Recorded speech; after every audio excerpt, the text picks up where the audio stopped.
Sempre é muito importante a participação de vocês de casa também, mandando aí sua pergunta, para a gente aprender juntos aqui, né? Em primeiro lugar, boa tarde. Boa tarde. Bem-vinda aqui ao nosso Ver Mais hoje para falar um pouquinho dessas alergias, que a gente deu uma esfriadinha também, né? Tudo bom?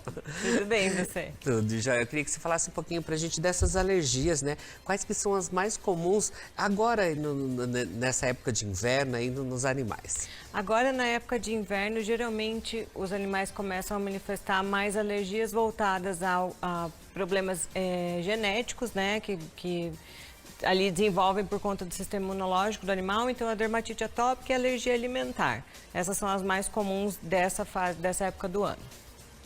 E assim, Marina, qual que são, o que leva ao desenvolvimento aí dessas alergias? É o frio ou de repente o banho que você não seca direito ali também? O que é que acontece? Existem vários mitos, né, sobre deixar o animal úmido, que daí vai dar fungo, a umidade do ambiente, né, tudo isso são mitos. Na verdade, o animal ele desenvolve alergia porque ele tem uma genética predisposta a isso.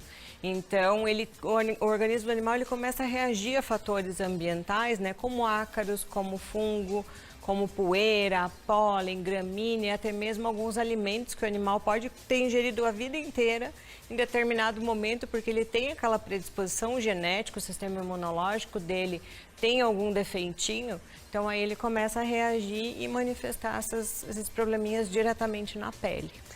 E assim, Marina, então durante o inverno aumenta a chance até de piorar esse quadro também das alergias? Geralmente essa época do ano acaba piorando um pouquinho mais, porque o clima seco e frio, ele faz com que o animal perca, além da perda natural de água, né, de escamação natural, então no animal alérgico essa alteração ela é um pouco mais acelerada. Então o animal fica com a pele mais ressecada, mais suscetível a ter infecções bacterianas secundárias. Aí geralmente a gente coloca roupinha muito apertada, muito quentinha, né? Às vezes o organismo, a pele do animal já é sensível, daí aquele atrito com o material da roupinha acaba piorando, então nessa época do ano acaba piorando um pouquinho mais, sim. E assim, como são feitos os diagnósticos? Até para ter certeza se é um fungo, se é alergia, ou se é só por causa da roupinha apertada que machucou um pouquinho também? A gente tem que sempre levar para o veterinário, para o especialista, né, para fazer alguns exames específicos de pele, como raspado de pele, a citologia, para a gente ver o que está agindo ali na pele do animal na hora, tá? Mas o diagnóstico desses pacientes geralmente é clínico, não tem um exame específico que vai me dizer, este animal ele tem alergia alimentar, este animal ele está com problema imunológico, tá? É um apanhado de informações que o tutor passa para a gente, adicionada a avaliação na clínica, né, com os exames feitos que a gente consegue fechar um diagnóstico e direcionar para os testes específicos e aí direcionar para o melhor tratamento para o paciente. E assim, Marina, quais que são geralmente os sintomas das alergias? E tem diferença, tipo assim, de gatos para os cachorros, esses sintomas? O principal sintoma, né, que eles apresentam é essa coceira excessiva sem motivo algum. O animal começa a se coçar e geralmente ele faz, a própria coceira é o que faz a ferida nele, né? O gato, ele apresenta mais lambedura como forma de coceira, porque o animal tem o hábito de se lamber para se limpar, né? Então acaba ficando muito excessiva essa lambedura e o animal arranca todos os pelos, começa a fazer bastante lesão na pele, mas daí em conversa com o tutor no consultório, a gente consegue diferenciar essa lambedura em forma de manifestação de coceira daí. E como que geralmente funcionam os tratamentos ali? Foi diagnosticada uma alergia, machucadinho, como que é feito? Tudo vai diferenciar da maneira que o animal está manifestando esses sintomas e do que a gente conseguiu evidenciar nos exames feitos durante o atendimento, né?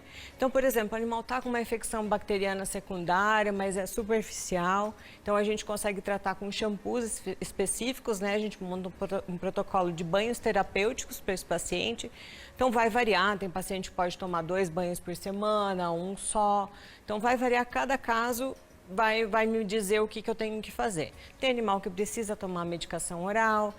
Por exemplo, se for um animal que tem alergia alimentar, ele vai precisar passar por alguns testes alimentares, né? Então a gente vai ter que trocar a fonte de alimento, fazer alguns testes de exposição para ver como esse animal vai reagir, para fechar um diagnóstico e aí estabilizar o paciente para que ele não tenha mais nenhuma crise. Marina, e geralmente esses tratamentos, eles são contínuos para o resto da vida do pet ou depende do caso ali também? Depende. Por exemplo, se o animal ele tem uma alergia à picada de pulga, a gente consegue fazer a prevenção para que esse animal não tenha contato mais nem com pulga ou carrapato, e aí ele não precisa tomar remédio por muito tempo.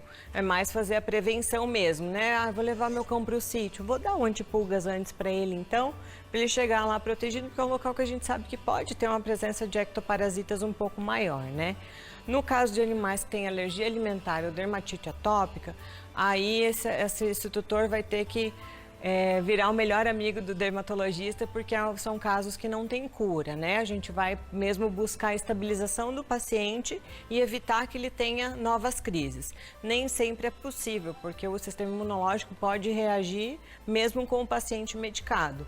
Então, a gente vai ter que estar sempre em contato para fazer os ajustes necessários para que essas crises sejam mais leves, né? Para o animal não se machucar a ponto de causar feridas mais graves, né? Então, a gente vai sempre mantendo. E assim, Marina, o que o tutor pode fazer que pode ajudar na prevenção aí dos sinais aí desses cuidados especiais? Se a gente for falar em prevenção para doenças alérgicas, não tem como, porque a gente não tem como prevenir uma doença imunológica, né? Se o animal tem predisposição, por mais que a gente tenha um bom ambiente, tudo limpinho, né, tudo controlado, ele pode acabar desenvolvendo a doença e aí pode acabar afetando a vida do paciente, né? Mas, por exemplo, a gente pode sempre manter uma boa alimentação, banhos regulares, escovação de pelagem, no caso de animais de pelagem longa, né? O próprio vermífugo, o antipulgas, né? Porque o animal pode acabar desenvolvendo, depois de um tempo, alergia à pulga e ele já tem uma dermatite atópica. Então, vão ser duas doenças alérgicas que podem agravar a situação do paciente, né?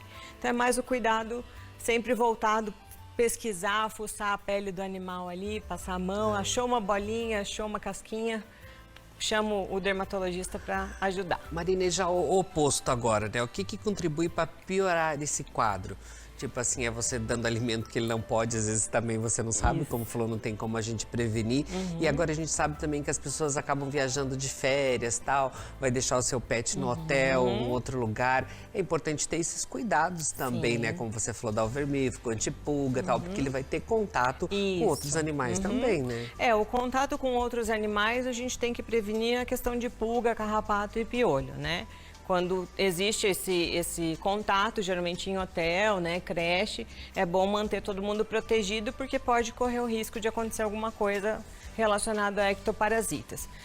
A parte da alimentação, sempre, né, avisar o pessoal, ó, meu cãozinho ele tem alergia alimentar, ele não pode de jeito nenhum comer petisco, comer ração dos outros cãezinhos, né?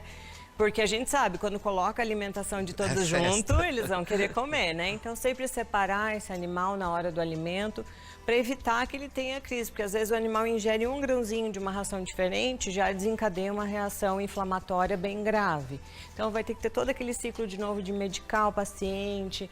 Talvez, às vezes, aquele paciente já nem tá tomando remédio oral mais, não tá mais fazendo 2 banhos por semana, de tão estável que ele tá. Tem que voltar tudo de novo. Então, ter esses cuidados, né? Cuidado com o shampoozinho que vai usar. Se aquele animal tem a pele muito ressecada, é bom fazer um shampoozinho hidratante, né? Cuidar com alguns detalhes, mas daí sempre em contato com o veterinário, que já ele vai acompanhando e sabe ali.